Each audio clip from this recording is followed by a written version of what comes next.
असत्य का फल।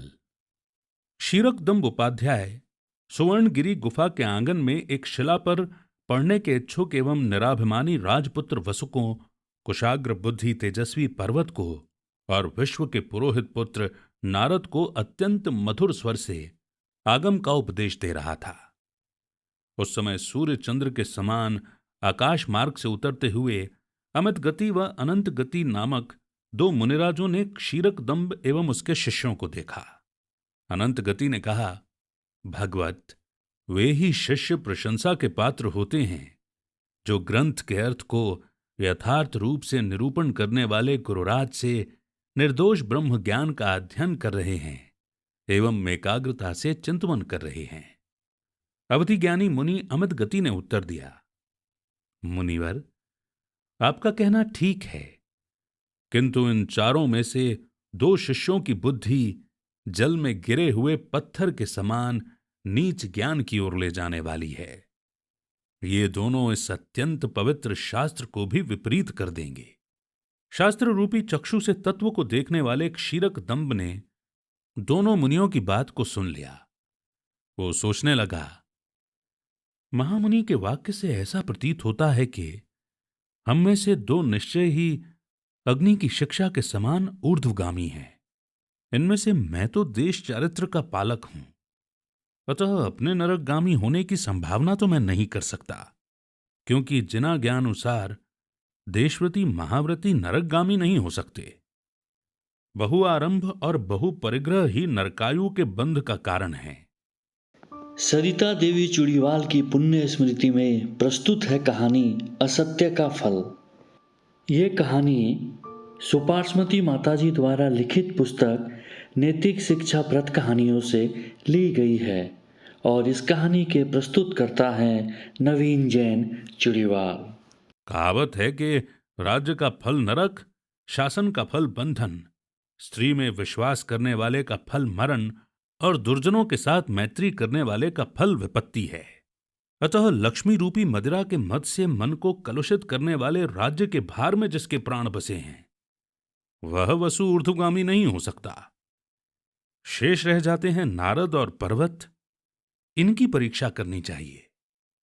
ऐसा निश्चय करके पुरोहित क्षीरकदम्ब ने दोनों को एक एक बकरा देकर कहा, तुम दोनों जहां कोई न देख सके ऐसे स्थान पर इनके कान छेद कर ले आओ। गुरुदेव की आज्ञा से दोनों ही उन बकरों को लेकर चले गए। पर्वत तो घर के पीछे एक घिरे हुए स्थान पर बकरे के कान छेद कर पिताजी के पास ले आया, परंतु तत्वज्ञ नारद ने गुरु के जहां कोई न देख सके वचन का ध्यान करके विचारा, नगर एवं जंगल में ऐसा कौन सा स्थान है जो अतीन्द्रिय दर्शी केवल ज्ञानी का, व्यंतरादिक का एवं महामुनियों के अंतःकरण का विषय न हो। ऐसा विचार करके उसने वह बकरा जैसा का तैसा उपाध्याय को सौंप दिया। दोनों की क्रियाओं से पुरोहित ने नारद को ऊर्ध्वगामी एवं पर्वत को अधोगामी जान लिया। सत्य है कि बाह्य क्रियाओं से मानव के अंतरंग की बात जान ली जाती है।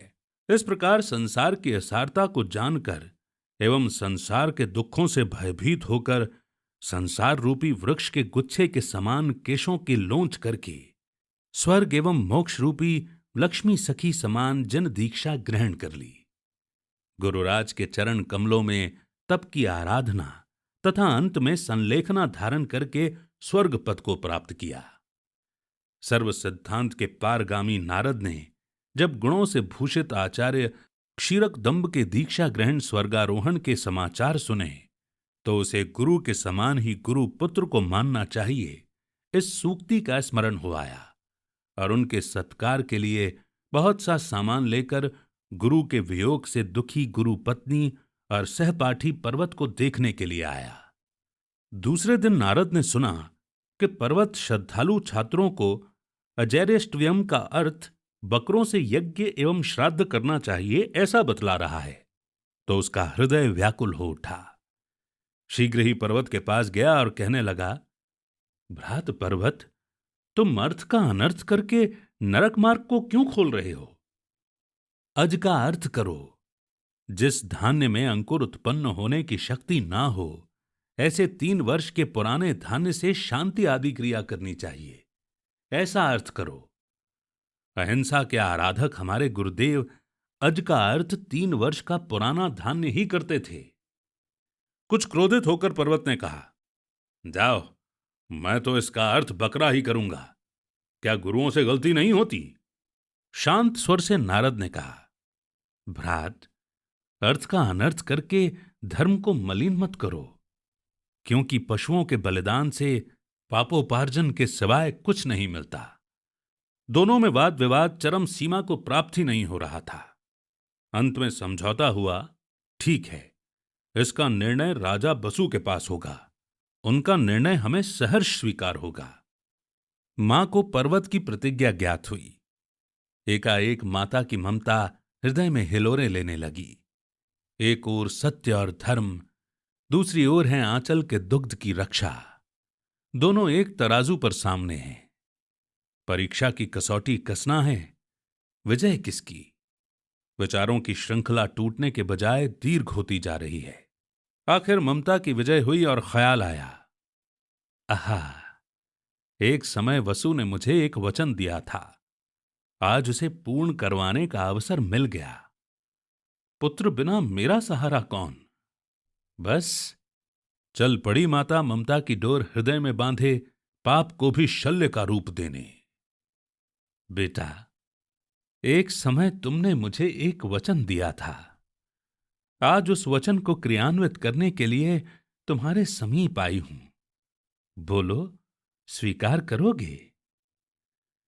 अचानक पर्वत की मां को अपने समीप देखकर राजा वसु आश्चर्यचकित हो गए और फिर कुछ ही क्षणों में स्वयं को संभाल कर बोले, मां तुम? हां, मैंने वचन दिया था, तुम कहो तभी उसे पूर्ण कर दूं। बेटा, नारद और पर्वत में कुछ विवाद हो गया और दोनों ने निर्णय कर लिया कि राजा वसु जो फैसला देंगे हमें वह फैसला स्वीकार है। बस तुम्हें उस निर्णय का पक्ष लेना है, मेरी यही तुमसे प्रार्थना है। उफ, एक ओर गुरु माता का वचन और एक ओर असत्य। अस्तु कर्तव्य प्रथम, गुरु माता का वचन शिरोधार्य। दूसरे दिन प्रातःकाल सर्वसभा समूह के समक्ष दोनों पक्षों का निर्णय होने लगा।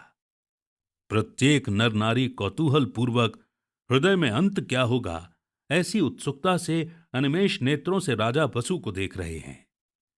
सत्य के प्रभाव से अधर है सिंहासन मेरा, ऐसी ख्याति से युक्त आज राजा वसु का सिंहासन।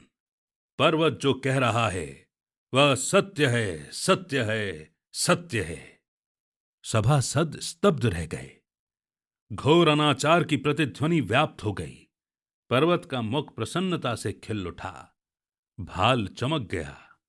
संक्रांति का काल था, न्याय का द्वंद अन्याय से था। बहसें हो रही थीं, झड़पें जारी थीं, परंतु वसु ने देखा कि पृथ्वी फट गई है और वह असत्य भाषण के अपराध से उच्च पदासीन होते हुए भी नीचे, बहुत नीचे धंसा जा रहा है। गुरु माता और पर्वत भी खड़े हैं, परंतु कोई कुछ भी नहीं बोला। गुरु माता के लिए दुराचारी पर्वत को बचाने की विवशता में बेचारा वसु कितना निरीह था। इस प्रकार वसु के तन को विलीन कर वसुधा ने वसु की आत्मा को अधोलोक में भेज दिया। ठीक है, असत्य वचन नरक का द्वार है, अपयश का कारण है, अविश्वास का निलय है। इसीलिए असत्य वचन कभी नहीं बोलना चाहिए। सत्य के समान कोई सुखकर नहीं और असत्य के समान दुखदाई। सत्य के बल पर देवताओं के आसन कंपित हो जाते हैं। सत्य निर्मल नीर की धारा है, इसी से आत्मा के गहन प्रदेशों में शीतलता मिलती है। आप सुन रहे थे सुपार्श्वती माताजी द्वारा लिखित पुस्तक नैतिक शिक्षाप्रद कहानियों से ली गई कहानी असत्य का फल। सरिता देवी चूड़ीवाल की पुण्य स्मृति में ये कहानी प्रस्तुत की गई, जिसके प्रस्तुतकर्ता हैं नवीन जैन चूड़ीवाल।